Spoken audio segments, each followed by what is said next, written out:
Hello and welcome to Algorithm Integrity Matters. Insights for financial services leaders who want to enhance fairness and accuracy in their use of data, algorithms, and AI. I'm your host, Yusuf Mullah. Today we have a special guest. Patrick Sullivan is Vice President of Strategy and Innovation at A-LIGN. Patrick is a seasoned expert in cybersecurity compliance and AI compliance with over 25 years of experience in IT, security, and assurance. Welcome, Patrick. Yusuf, thank you so much for having me. Grateful to be here.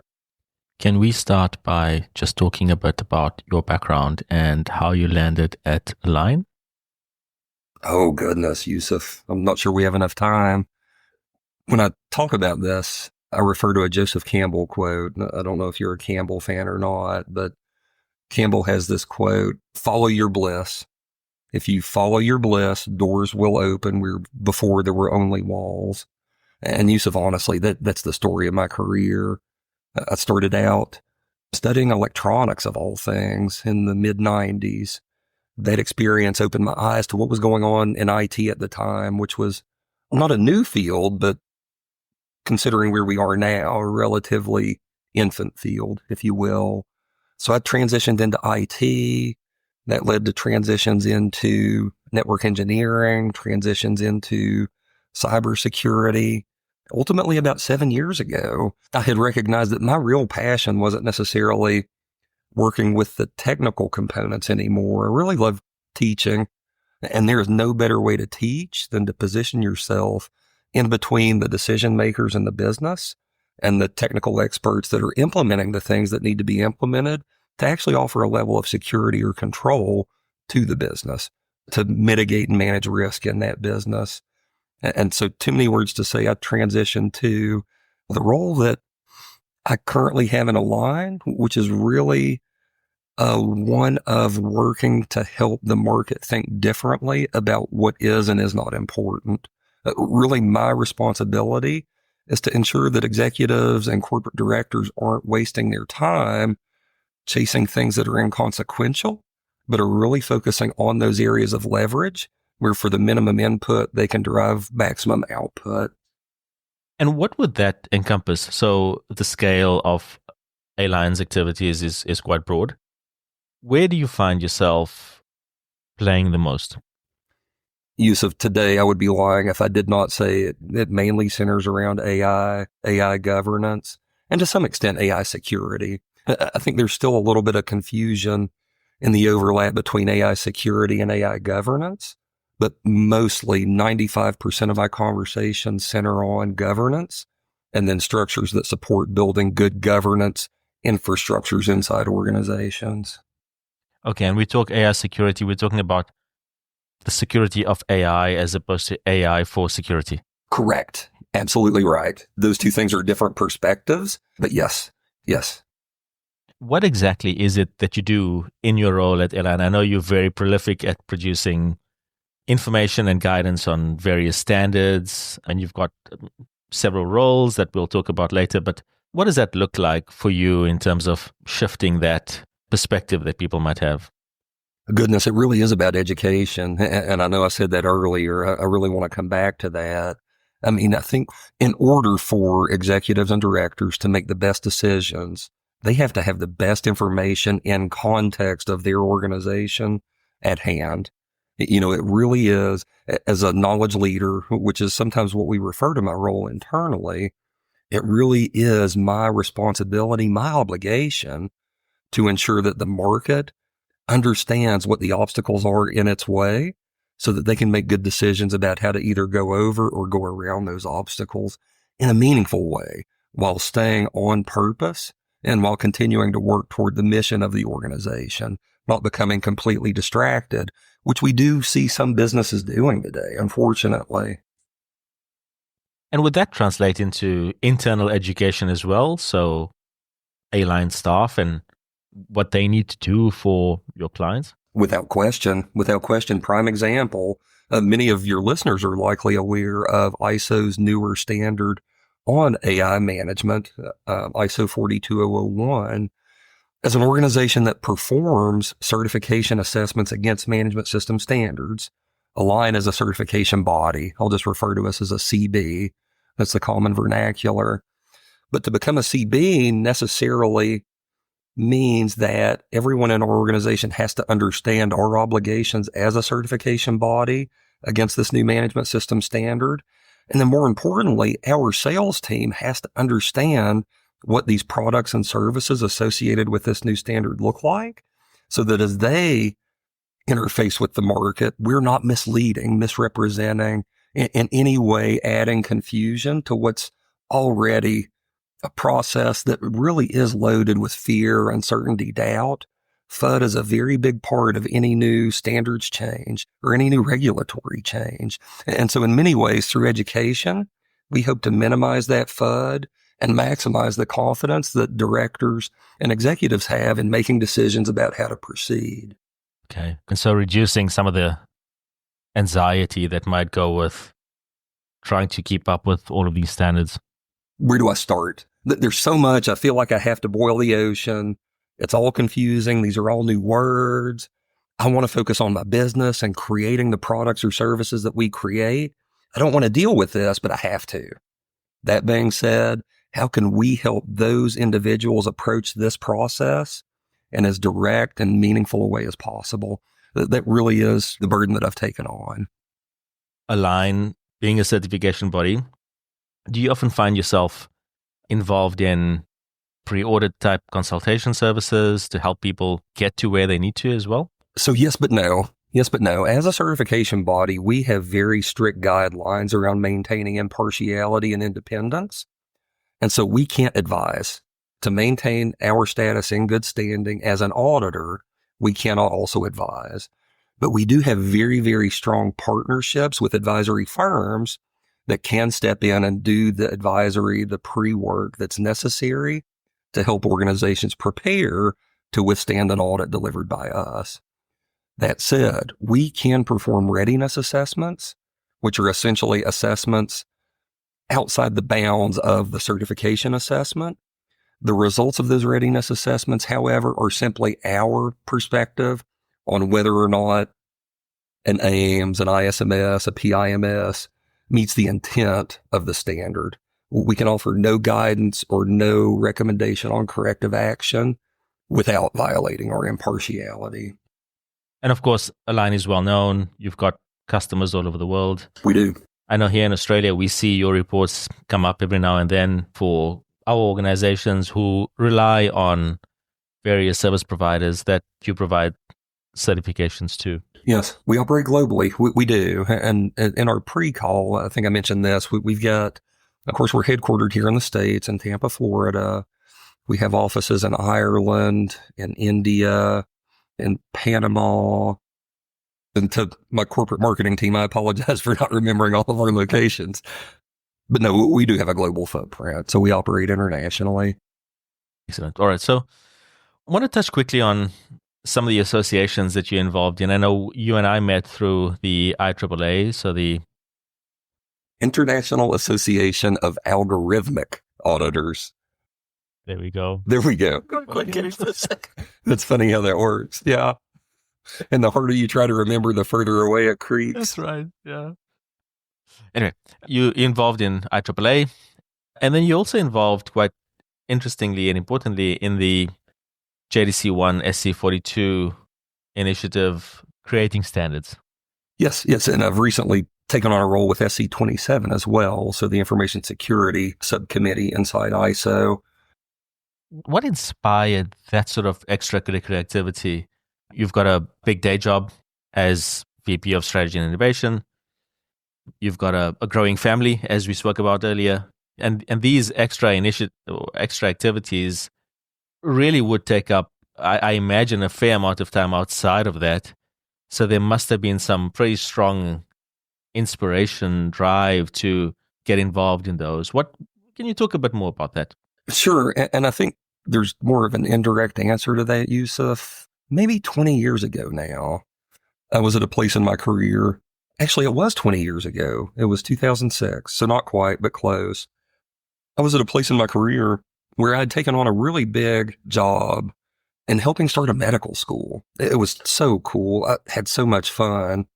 I also failed miserably because I did not engage in that job as my full self. And so, too many words to say, through that failure, I found a book called The On Purpose Person, wherein in the book, you essentially walk through these exercises to be able for yourself to finish the statement, I exist to serve so that ... And so I really took time to get my head right about what's most meaningful and important for me, what my purpose is. And Yusuf, I settled on, and I still to this day absolutely believe that I exist to serve so that others can reach their full potential. That's it. And so everything I do, whether it's technical, non-technical, AI related, non-AI related, my family, work, whatever, everything I do is about ensuring that I stay on purpose and helping others reach their full potential. Now, as I look at what we're doing with AI in our various markets today, there is a desperate need in our market for education. There are so many standards out here, so many organizations, some with really, really positive intent, but very, very poor execution ability. There are so many data points now that I recognize in our field, in our market, there's a desperate need for help. And so I've taken on these extracurricular activities, not necessarily for any other reason than I absolutely believe it's the right thing to do, because we have a market, we have a community full of not just experts, but people that are incredible human beings looking to create something better for humanity. And so I see my role, though small, as being one of ensuring that people have the best data they can have, the best framing, the best perspective they can have to make good decisions about where to go next. So it is a burden, but I love it, Yusuf. I absolutely love it. And thank you for that. I think one of the things that when I think about standards, and you mentioned it just there, there's a lot of work going on. One of the things that I struggle with, and I know that many people that I speak to struggle with, is how do these things all fit together? So there's various standards that I know that you do spend quite a bit of time thinking about that and putting together information or material about that. But at a high level, how do you think about how all the standards work together and what that means for implementation for somebody that wants better AI governance, let's say? Yeah. And I think first, and this may be the disappointing statement, but I don't think all the standards work together. I think some of the standards, some of the regulations have a very specific view that can be complemented by other standards, but don't necessarily support, if that makes sense. And Yusuf, honestly, I don't know if you remember Balanced Scorecard, the whole Norton and Kaplan approach to taking these very soft virtues or goals and slowly working through a process of connecting those virtues and goals to very easily measured empirical KPIs. In my mind, that's what's missing in our field until you begin looking at what ISO has done with their management systems. In ISO management systems, whether it's information security or, since we're talking about AI, the AIMS, what ISO has offered is an extensible structure, a set of best practices that any organization can take on and bend and twist and extend and cut and really mold to form the foundation of what allows that organization to then bolt on in a very meaningful way, in a very practical way, the requirements that they need to meet external stakeholder obligations. So too many words to say, though there is no Rosetta Stone today for the overlap of the various regulations and standards, in my mind, beginning with an ISO management system, whether it's the ISMS or AIMS, puts organizations in the best position to reasonably and responsibly extend and grow to meet the needs of those external obligations. And in terms of AI in particular and AI standards, of course, ISO 42001 is one of the major standards that everybody's talking about. What exactly is it, and why is it significant for organizations that are developing or using AI systems? So it, again, is a governance and management system. So it's a framework. Well, to take a step back very quickly, governance. There's a lot of different ways to define governance. I really like the definition that ISACA has offered, which is governance is a value creation process that centers around creating desired outcomes at optimized risk and cost. That said, we know the three variables that we really have to focus on if we're going to ensure creating value or governing inside of our organization. That's what do we really want? What risk are we prepared to take on, and what cost are we prepared to take on to do so? And so as we think about the management system, it is a structure that walks us through a process of thinking about, first of all, who are we? What is the context of our organization? Where do we sit in our ecosystem? Who are our internal stakeholders, external stakeholders? What is this thing that we say we're even doing? So we have to, as an entity, define those things very clearly, very articulately, so that we can move on to the next steps of the process, which is get management buy-in. Once we understand who we are, what it is we claim to do, the next thing all management systems require is that management buy in and actually commit to ensuring that not only resources are available to execute against this vision, but also that appropriate planning, appropriate commitments are made to ensure that those resources can do what they need to do. So what we see through the management system structure itself is a series of what are referred to as clauses. These are just commitments or steps. They're gate checks, if you will. I need to do this. Once this is done, I can move to next. Once that's done, I'll move to next. But we walk through this process of defining our context, of getting management and leadership buy-in, of really planning. It's one thing to say that we want to do something, but if we begin executing before we've planned any changes, we're not going to create what we want.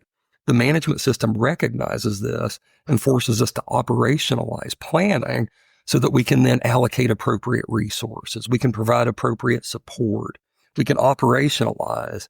And then on the back end, the management system itself is based on ideas offered to us by W. Edwards Deming. This whole idea of if we have a system that we want to improve over time, we really need to do a few things over and over and over again.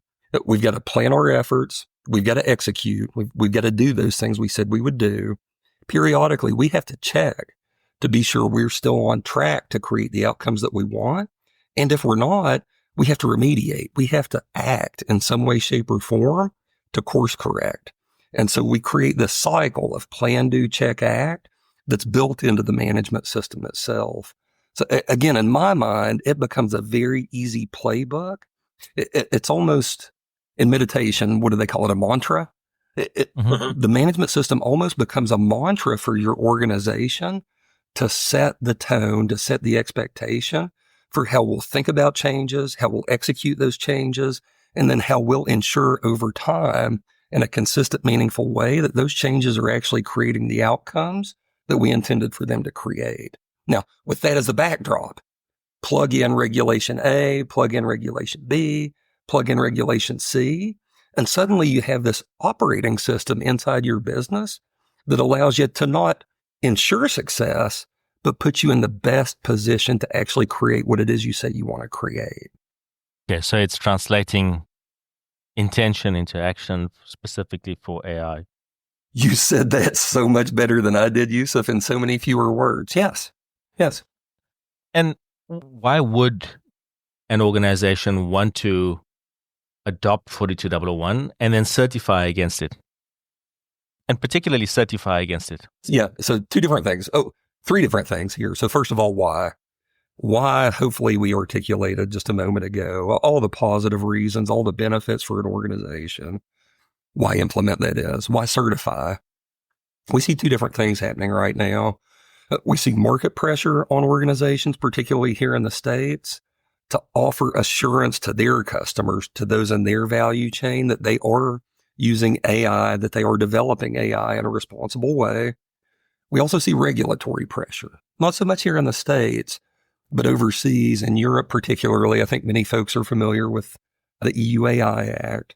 Regardless, organizations are developing and using AI, and organizations need to have a way to offer assurance either to regulators or to their individual market that they are doing the right things in that development, the right things to protect against bias, to protect against harms, to protect against manipulation, all those things that we need to ensure that we protect the community against. The AI management system, the governance system, allows us to have an external independent entity audit us, audit our activities, and offer third-party validation that, yes, in fact, we are doing those things correctly. In implementing those, and as you go through certification processes, what's the 1 or 2 or 3 most common challenges that your clients face? And you guys have been doing this for quite some time now, so you will have seen some patterns emerge, I imagine. What are those common challenges? Honestly, one of the biggest, and challenge is probably the right way to frame this, one of the biggest challenges I've seen for organizations is that they just don't know who they are. I mentioned the importance of scoping and setting the context, understanding who you really are. That is the key to anything else that happens inside a management system. Many organizations have developed a habit of running so quickly and being so opportunistic that they struggle to really step back and articulate who it is they really are and what's most important to them as an organization. So that's challenge number 1, scoping and context, which without doubt are the keystones, so that they are the most important part of building your management system. Other areas of concern, risk. Now, believe it or not, we see organizations that are really, really good at thinking about risk from an enterprise perspective. But as we start thinking about our AI systems, we have to think about risk in context specifically of those systems. What risks are we introducing? What vulnerabilities are we exposing to the world? What is the likelihood of someone actually compromising what it is we've put out there?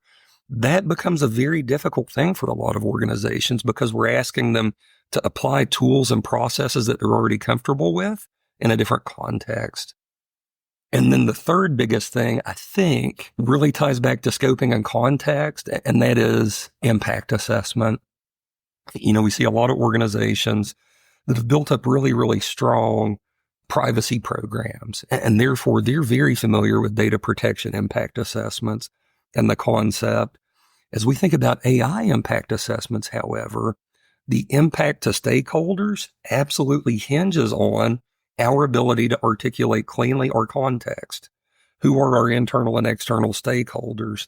So we're asking organizations today that are struggling with basics to really perform complicated maths in a way that they're just not prepared to be successful. And so, Yusuf, you didn't ask, but I will say, as we think about ways for organizations to better prepare, I always encourage, always advise organizations that are looking at starting this journey to partner with an advisory firm, with people that have walked this path before and already have an understanding of where the landmines are and where the obstacles are that need to be addressed head on so that everything else can be easier.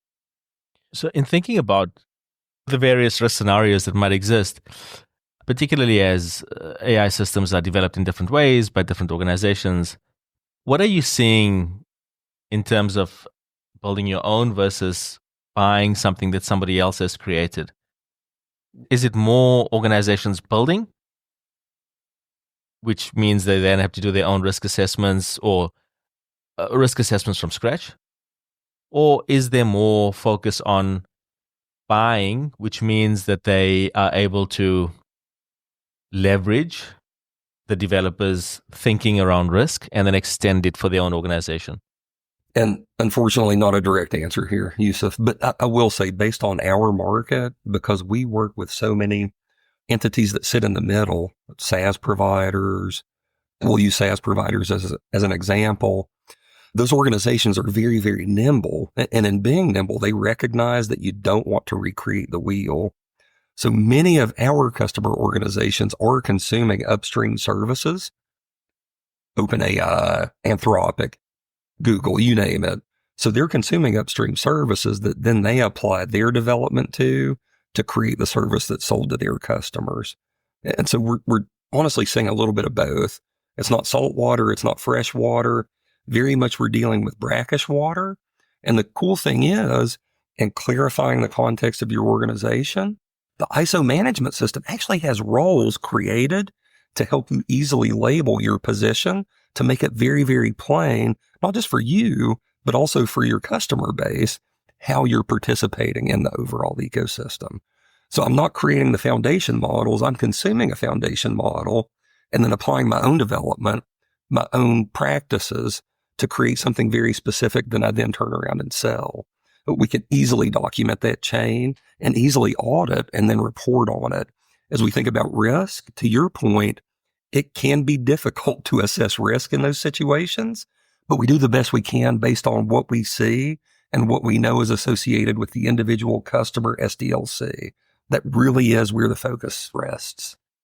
Talking about some of those upstream providers, are you seeing more AI implementation nowadays anyway, along the lines of the use of large language models and generative AI, or more traditional models, or is that shifting? I think it is very much vertical specific. As an example, I know many of your listeners are financial services. As I think about fraud detection, I'm not saying a ton of LLM use for fraud detection. We see more traditional machine learning models associated with some of those activities. But that doesn't mean that organizations haven't created new and interesting ways to interact with their customers using large language models. And suspect we might see more and more of that. Well, and Yusuf, I'm not sure if you share this opinion, but with agentic AI, what we see happening with agents, that without question is the next frontier, and it's already here. So that is something that I think will catch many organizations off guard if they're not ready. What does that mean for risk, though? So we talk about traditional models. It's hard to think about risk. Then Yes. you introduce generative AI, becomes a bit harder to think about risk. And now we're going agentic. What's actually happening there in terms of the ability to identify those risk scenarios and just know what your risks are? Well, and so I can't answer that question because there are so many other smarter people working on this, but it is a recognized issue in the industry today. What I will say for those listening, to outline the problem, as Yusuf laid out with LLMs, we kind of understand what's happening. We know a little bit of the data is always going to be obfuscated, so we might not necessarily have full understanding or full explainability, but we kind of have a concept of what risks are associated with LLM use. Just imagine your LLM, if somehow you were able to create a persona for that LLM, give that persona a goal, a target, a name, and then turn it loose, let it run wild. That is agentic AI. And so necessarily, we're introducing the potential for so many emergent properties and so many emergent risks to come from this new technology. Frankly, I don't think we're fully aware of the full extent of the risk that we're introducing in our systems, Yusuf. Nonetheless, again, a lot of really, really smart people are working on addressing this problem today. So looking ahead to the rest of 2025, because we've almost through the first month, what do you see coming over the next year in terms of the big things that you think will happen in terms of AI assurance that you're starting to prepare for now? Agentic AI, first and foremost, that is something that I think is keeping a lot of people up at night right now. Honestly, one of the things that I don't know where this will land, and I don't know how much your listeners are involved in this process, but especially out of the EU with harmonized standards, what we're seeing right now is a lot of positive intent to clean up standards, regulations, and harmonize them across a common theme.